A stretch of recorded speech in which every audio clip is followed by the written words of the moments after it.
Hakmah 18. Nevertheless, your Qodeshim had a very great light, whose voice they heard but did not see their shape. They also counted them Baruch, for they had not likewise suffered. And because of this, they did not harm those by whom they had been wronged before. They thanked them and pleaded for their forgiveness, that they had been enemies. Instead of this, you gave them a burning pillar of fire, both to be a guide for the unknown journey, and a harmless sun to comfort them in esteem. For they deserved to be deprived of light and imprisoned in darkness, who had kept your sons imprisoned, by whom the incorruptible light of the law was to be given unto the world. And when they had determined to slay the infants of the Qodeshim, one child being thrown forth but saved, to reprove them, you took away the multitude of their children, and destroyed them altogether in a mighty flood.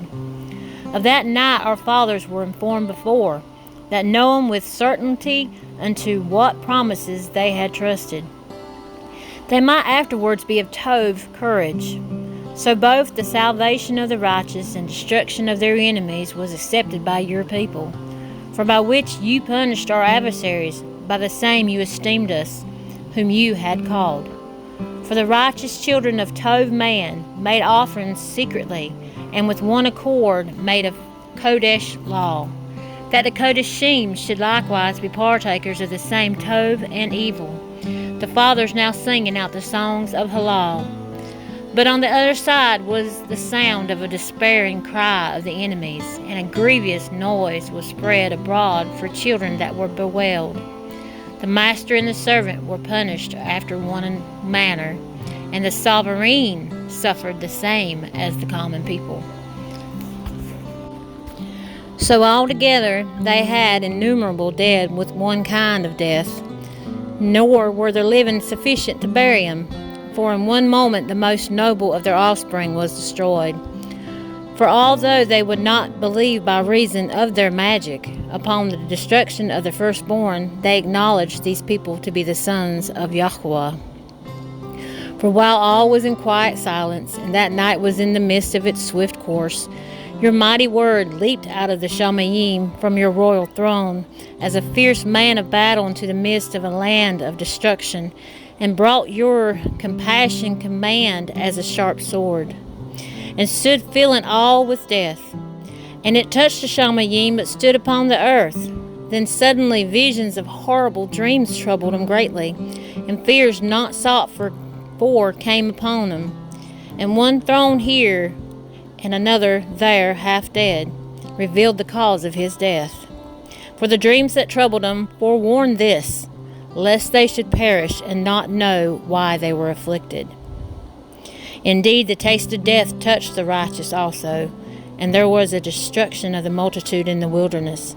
But the wrath did not endure long, for then a blameless man hurried and stood forth to defend him, and bringing the shield of his own service, even Palal, and the atonement of incense, opposed the wrath and brought the calamity to an end, declaring that he was your servant. So he overcame the destroyer, not with strength of body, nor with force of arms, but with a sword subdued he who punished, declaring the oaths and covenants made with the fathers.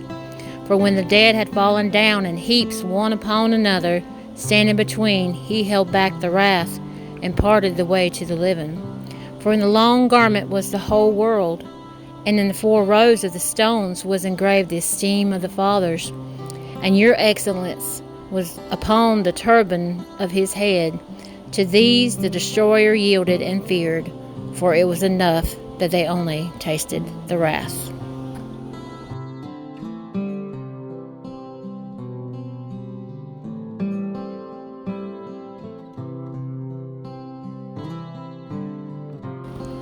Hakmah 19 and 22. For in all matters, O Yahuwah, you exalted your people and esteemed them. Neither did you lightly regard them, but assisted them at every time and place. Halal'YAHUAH.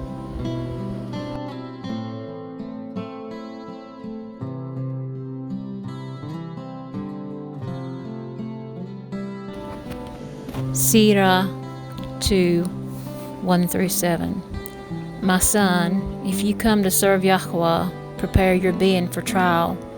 Prepare your heart and constantly endure, and do not hasten in time of trouble. Cling to him and do not depart, that you may be increased at your latter end. Whatsoever is brought upon you, accept cheerfully, and be patient when you are brought low. For gold is tried in the fire, an acceptable man in the furnace of adversity. Believe in him, and he shall help you. Establish your way and trust in him.